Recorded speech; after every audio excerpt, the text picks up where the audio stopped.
What's up everybody? Welcome to Car Question. Matt here, this week rolling the Subaru Forester. But you will say to me, hey Matt, we already saw that review on Car Question. Yes, you are right, my friends, because we went to Japan to test that amazing vehicle, the Forester, which is one of the most popular here in Canada because it's Canada winter approved, Quebec winter approved, and also pothole approved.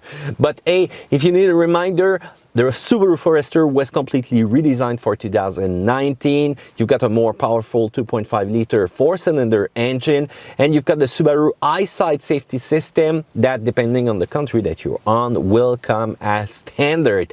You've got an increased passenger and cargo space, which is now really huge for a vehicle in that class. And gone is a 2.0 liter turbo. I'm kind of deceived with that XT version that was so powerful, so fun to drive, but it only had a small market, and gone is the 6-speed manual in those nice Subaru. I'm kind of sad right now. So before you check the video that we did, try to go in the cards and see the test drive that we did in Japan. So now today we're gonna talk, after 1 week of driving, all about the minus and the plus points of that Forester. So first of all, no more sport version, no more hooning. And what do I mean by that? It's winter time here in Quebec. So you know, back in the days when I was driving my Subaru 2.5 RS 2001, it was an amazing car, and you could simply turn off every system, and the next thing you know, you're sideways having fun, throwing the car around. Gone are the good old days, because you can turn off traction control, but it will came on after that. So Subaru was known for its rally heritage. You can still have fun in the winter, but if you're an enthusiast, well, your fun will be cut short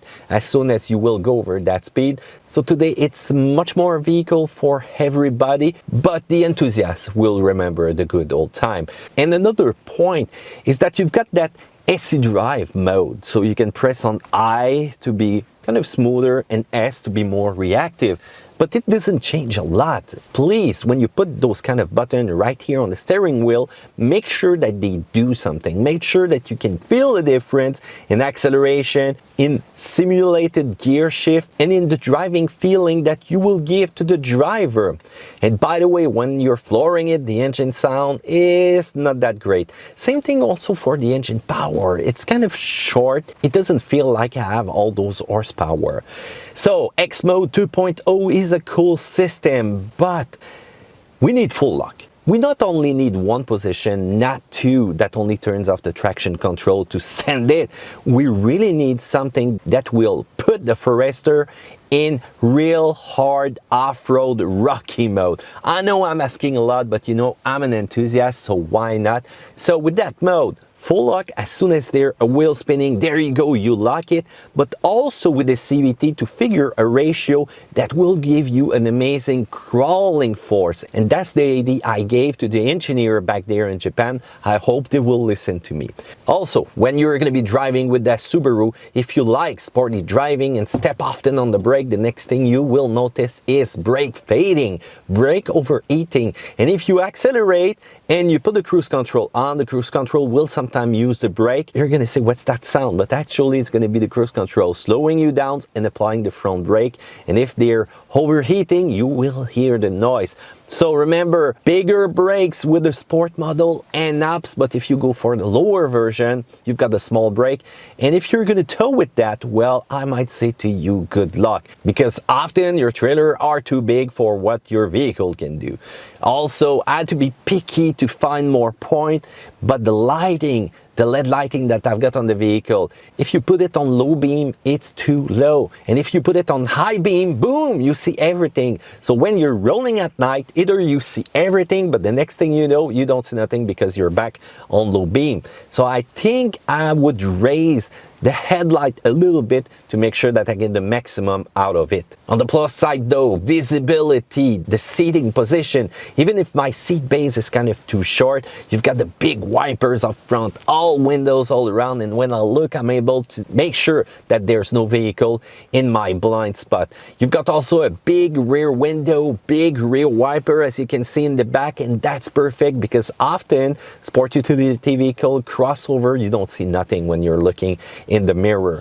You've got a driver focus attention system, which is real cool. As soon as you look over there for a long period of time. It will remind you with a warning to look up front and get your attention back on the road. That's perfect, you know, for young driver, perfect for drivers that are constantly looking around them instead of front of them. Also, the system will recognize you as soon as you step in the car. If you created your profile, it will adjust a tons of different features to make sure that you're comfortable and ready to leave quickly. You've got the multimedia system that is greatly improved. I really love the quality of the screen. I love the amazing detail. Same thing for the rear view camera. And finally, Apple CarPlay and Android Auto, all the things that you need to be fully connected with your car, with your system. I also like the sound system, which is kind of not bad in the premier version that we have. But remember, if you go with the less equipped version, it gets bad as soon as you go down. You've got the X Mode 2.0. Yes, we had some negative points about it, but it's so cool to have. It's one amazing system that is kind of simple, but yet efficient. And that's what I like to show you guys, the diurnal test that we did.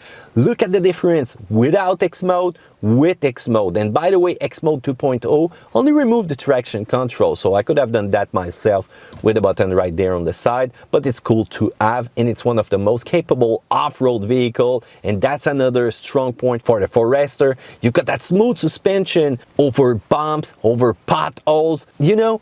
Quebec's road, they're probably the worst in the world, but believe me, with the tire sidewall that we have here combined to that suspension, you will float over them and you're going to be able to go also very far off-road. And that all-wheel drive is predictable. That's what I like from the Symmetrical All-Wheel Drive of Subaru. It won't give up. It won't overheat. We probably send the Forester way too high in our hill with that kind of ice. Tire just gave up too early, but I know I like to send it sometimes. So we're trying to work it for a long time, and often other vehicles will give up after a few seconds of that pain. But the Subaru Forester was taking it. It was taking that beating. And the next thing I know, it never gave up. And that's what I like with the system. It won't give up, it won't eat. It will be working when you're going to be rolling 10 kilometers. It will be working when you're going to be rolling 180. Well, with that speed, you got to be careful though, ticket zone. So the space inside, the cargo space is huge. And that's a major point if you got a big family or want to go on an adventure or on a trip. And you've got that different menu right there on the screen. It's kind of complicated, you know, to find a good button, to change exactly the display that you have here. And you've got some cool information, but the weather one is kind of short, only going to give you 6 hours away. So why not put it as 48 or 72 hours? But it's still cool to have to see the weather when you're an adventure guy. You've got the EyeSight system, which is big but kind of cool to have also in the Forester. So let's talk about price. Base price Canadian dollar will be $29,835, but with the base model, it's so standard that you get steelies, smaller brakes, no fog lights, and it's missing the USB port. The cheap radio also that you're gonna find inside is not that great, but it's under 30 grand without transport preparation, the taxes. This is not my preferred version though of the Forester. 36,835, you will go with the Sports, which is great looking. You've got amazing detail to this one, and it's one of the best looking in all the Forester option package that you can choose. And you will have the 8-inch screen that I really like inside the Premier model that we have. The Premier is fully equipped. This is $41,335, but my recommendation to you guys will be the Groupe Commodité or convenience package with the EyeSight feature, which you will be able to acquire for $33,635. Fuel consumption is going to be the same because you all get the same engine in all the option package. 9 in the city, 7.2 on the highway, and sometimes it can get a little bit higher depending on how heavy your foot is on that flat 4 engine. Towing capacity 1,500 pounds, recommended with electric brakes, so be careful when you're going to balance the weight of your trailer with the vehicle. All the passenger inside you need to count, also if you put some stuff on the roof, and be careful with your front brakes. You got to do some maintenance often of those brakes. Car Question recommends that to you.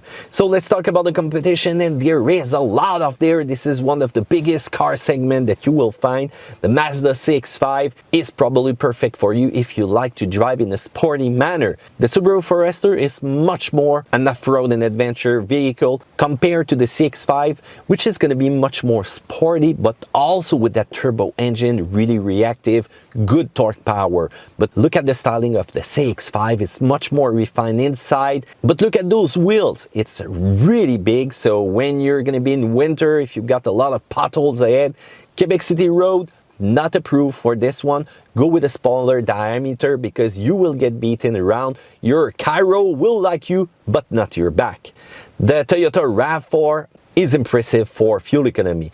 I would have said that the Subaru Forester is the off-road king, but we really need to test the Toyota RAV4 Trail Edition, the Toyota RAV4 TRD Off-Road, which is now going to be available. So it's going to be real interesting to see how well it will perform on our famous diagonal test hill.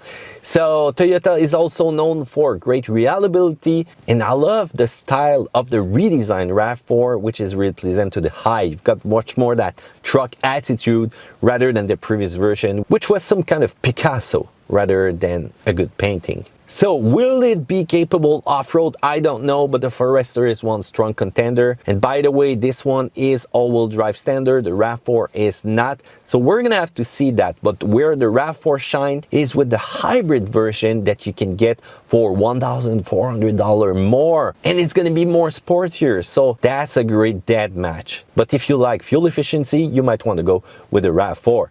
The Honda CR-V is gonna offer you a lot of space. Not too bad for the styling, but there is some problem with the turbo engine. We did a video about that. Feel free to go check that out in the Car Question channel. So right now, no news from Honda. Will they solve the problem? I don't know. Still, the CR-V is a fun vehicle to drive. They improved the all-wheel drive, but not up to the point of the Forester that we are driving here. So we will need to give you some news soon, and feel free to comment in the section down there below if you have the problem with the CR-V and if you like it and how is it going since you buy that vehicle. Another recommendation to you is going to be the Volkswagen Tiguan with the 4Motion, which is really sports oriented, which is precise, and I love also that all-wheel drive system. I love the driving feeling that the Tiguan is going to give to you, and with the redesign, finally you've got some space inside because the previous version was not that great. And I also really like the looks. And yes, I will recommend to you also the Forester if you like adventure, if you like off-road, but you got to be careful with two vehicles out there in the pack. You've got the Jeep Cherokee, which is redesigned also. We tested it, great power, great acceleration, but also great off-road capability with that vehicle. With the Trail Edition that you can get, and the Jeep is a Jeep, they will be one of the best also. But reliability is an issue. That's the same thing for the Jeep Compass. Consumer Report and GD Powers lately didn't give good grades for reliability when it comes to Jeep and FCA. So there you go, guys. I hope this video helped you. Feel free to let me know in the section down there below. Don't forget to do a thumbs up, subscribe, because Diagonal Test is coming soon. But we got a surprise for you. We did it in reverse. So that's gonna have to be seen. Take care.